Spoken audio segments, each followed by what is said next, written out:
NFL free agency has been such an insane frenzy, and it's time to go ahead and break all the stuff down that happened on day one. Yeah, day one was absolutely insane. There were some ridiculous deals that happened and things I really did not expect, and some things I did go ahead and expect. During the whole day of the start of free agency, man, I was on my phone 24/7 on Twitter because I was trying to get that new news that was going on. And well, like I said, the first day delivered, and it's still not over yet. I want to go ahead and make this video for you guys just recapping because a ton of huge deals happened, but there's still going to be some more deals that go ahead and happen. Like, I'm still waiting for Eric DeCosta, the Ravens GM, to go ahead and pick up the phone and call in Derrick Henry because we're in need of a running back. We just lost Gus Edwards to the LA Chargers. But yeah, the free agency, it ain't done yet. There's going to be a ton of moves all off season, but a ton of game-changing deals happened today, and I thought it'd be a great idea to go ahead and break them all down for you guys. Now, before I get into it, make sure to drop a like and subscribe. It's very much appreciated. And go ahead and comment, is your team winning free agency right now, or are they losing? Because there are definitely some winners and losers out there. And let's get straight into the video, starting off with the first huge deal that really happened on day one. So the first major signing that happened this afternoon was DeAndre Swift is signing with the Chicago Bears. Now, Swift is signing a 3-year, $24 million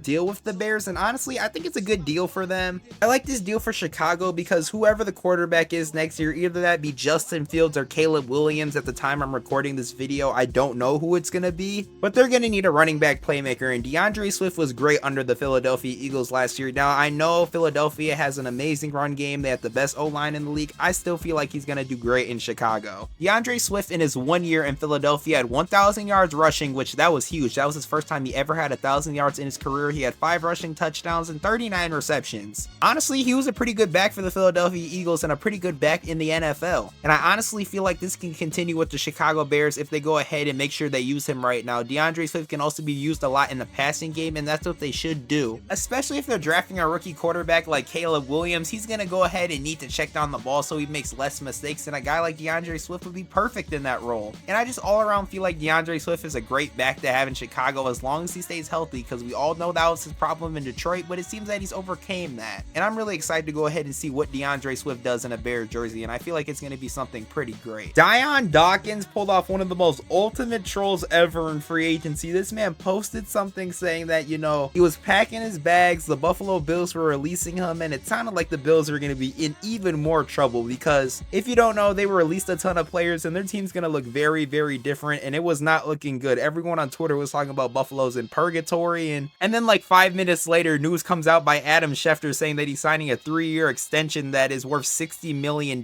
which in my opinion, that's just crazy, but good job on the Bills getting the deal done. He is a great left tackle, and they're definitely going to need him if they want a chance at winning the Super Bowl, even though it looks like that window is closing. But good trolling by Dawkins. That was actually really funny, and it got me pretty good. And then the Minnesota Vikings are going to go ahead and sign Jonathan Greenard, which in my opinion, I feel like is a great signing from them. He had a great season with the Houston Texans this year. It's really seeming like Danielle Hunter's time in Minnesota, you know, it's coming to an end. They're signing another edge rusher. Jonathan Greenard, I actually really like this signing from Minnesota. They're bringing in a guy that had a pretty good season for the Houston Texans, like I said. But yeah, remember when I brought up Danielle Hunter? Well, that doesn't even matter anymore because the Houston Texans went ahead and signed Danielle Hunter. They signed him to a 2-year, $50 million deal. And I also like this deal for the Texans. They get a great defensive end in Danielle Hunter. He did some great things in Minnesota, and he gets to play for an actual contender, and he gets to play alongside Will Anderson. That defensive line in Houston is going to be dangerous next year. Very, very dangerous, and I'm very excited to see what they do and how well that defensive line plays, because the 2 edge rushers, oh my god, that's going to be scary. And we should all know that the Houston Texans going into the offseason, everybody really wanted them to go ahead and get a running back like Saquon Barkley. Well, that didn't happen. They went ahead and traded for Joe Mixon. Now, there's a lot of talk last season that Joe Mixon's time in Cincinnati was coming to an end because he was starting to look a little bit of a cap casualty, and you know, the end of his career was coming. So you know what the Houston Texans did? After losing out on a bid on Saquon Barkley, which I'll get a little bit into a little bit later, so they went ahead and just gave a 7th-round pick to the Bengals for Joe Mixon, and I feel like that's also a great trade for them. So now they have a pretty good running back for a little bit in that Houston offense. I don't really want to say running back of the future because he's not going to be there that long. Mixon is up there in age now, but he should be pretty serviceable throughout these next few years with CJ Stroud and in that great Houston Texan offense. They're going to do some great things. And one of the most oddest moves of this year's free agency was Tony Pollard is signing with the Tennessee Titans, which in my opinion, this kind of makes no sense to me. He's signing a 3-year deal with them, and the reason why I'm kind of mad about this is because I really wanted Tajay Spears to go ahead and be the RB1 in this Titans offense. I really liked what I saw from Tajay last year. He's an explosive back. He's a great pass catcher, and I just wanted him to be the RB1. Now with Tony Pollard there, that complicates things. Now, Tony Pollard wasn't the best running back last year for the Dallas Cowboys, so who knows? Tajay still might be the #1 back in this Titan offense, but we're really gonna have to see. But Tajay Spears and Tony Pollard are very similar running backs. They're not like a big bruiser like Derrick Henry was, but I don't know. This deal just feels a little bit odd to me. I know that you can never have too many backs, but it just feels a little bit odd. Like, you guys should know how I feel about this. It just feels weird. Speaking of Derrick Henry, when I first started making this video, guys, I know I said at the beginning of the video, Eric DeCosta needs to pick up the phone and call him. Well, you know what? He picked up the phone and called him, and Derrick Henry is on his way to Baltimore. He's signing a 2-year deal, which can be worth up to $20 million, and I really just love this deal for the Ravens. The Ravens have had a huge injury problem in the running back room. You know, J.K. Dobbins, he's still a free agent, tore his ACL. Gus Edwards is gone. He's with the Chargers. Keaton Mitchell also tore his ACL, so right now it's pretty much all up to Justice Hill in the running back room, and that did not look good. And when we bring in a guy like Derrick Henry, I know he's 30 years old, but I do not believe this man is washed. In the right offense, this man can do some dangerous things, and in the Baltimore offense, he's going to be great. Todd Monken is really going to know how to use this guy and know how to use him the right way with the pass game and the running game. Derrick Henry, he's just an all-around dog, and I will never forget what this man did to us in the 2019 playoffs, and I'm really excited to have him on our team. The one thing I do ask though is John Harbaugh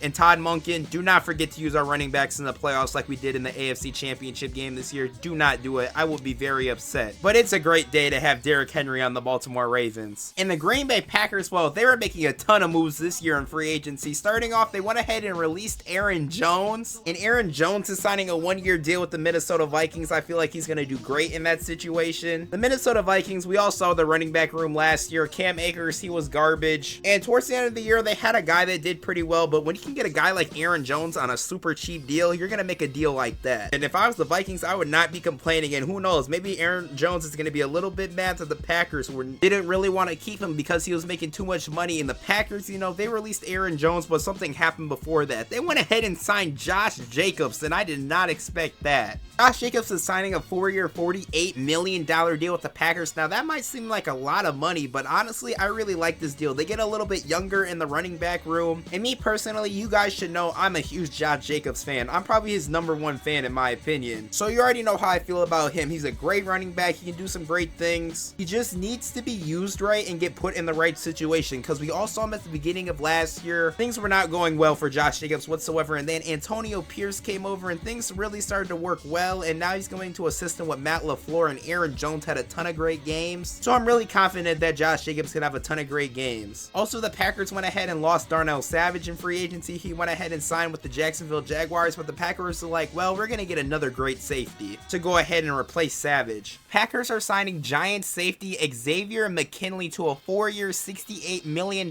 deal. Now, I love this deal for the Packers as well. They went ahead and lost Savage this offseason, and McKinley was a great safety in New York, especially the fact that the Packers lost Savage and they're going to need an upgrade in that safety room because, you know, Savage left. I think McKinley's going to do great in this defense as long as the new defensive coordinator does his job right and then it doesn't pull a Joe Barry and is completely garbage. Otherwise, the Packers have had a pretty good free agency so far. They've done some great things. And they also went ahead and released David Bakhtiari, which honestly, he's a New York Jet. I don't even got to explain why that's an obvious thing that's going to happen. Because like I said, Bakhtiari, he's been hurt for so many years. So the Packers finally decided, yeah, it's time to cut ties because you don't even stay on the field. But otherwise, like I said, the Packers have been having a great free agency so far. And Gabriel Davis is signing a 3-year deal with the Jacksonville Jaguars, and this deal is also kind of mid in my opinion. Trevor Lawrence is definitely a downgrade from Josh Allen, so you know, I feel like Gabe Davis is going to get used just like how he was in the Buffalo offense. He's going to be that deep threat as usual. But you know, Josh Allen and Trevor Lawrence are not on the same level, so I feel like he's going to have a little bit of a downgrade and have a little bit of a down year in my opinion, just because. Unless the Jaguars see something in him that Buffalo didn't like use at all and he actually like breaks out, which would be such an insane thing because I'm also a big Gabe Davis fan, so if they did that, I would be very surprised. And hey, if they find something and unlock something in Gabe Davis, I'm all for it. That would be great. But based on what I've seen right now, I really don't think that's going to happen, and this is just kind of a mid deal for Jacksonville. Like, they get a receiver, but a receiver that really hasn't done much besides just catch deep balls. And the Las Vegas Raiders, well, they were making some great moves this free agency, starting with Christian Wilkins. Christian Wilkins, the former Miami defensive tackle, is signing a 4-year, $110 million deal with the Las Vegas Raiders. Raiders, and this deal, well, it's nasty. Having Christian Wilkins and Max Crosby on the same defensive line, this Raiders defense is going to be really good next year, especially with Antonio Pierce coaching it up. Yeah, this thing's going to be ridiculous next year. Max Crosby and Christian Wilkins, they're going to be in shambles. They're not going to know what to do. If you have a bad offensive line and you're a quarterback, I'd be trembling, because this is going to be scary for you to go against. This defense in Las Vegas that they're building is pretty serious. The Raiders can actually be a pretty sneaky team last year if they just go ahead and sign a quarterback, and well, they did that.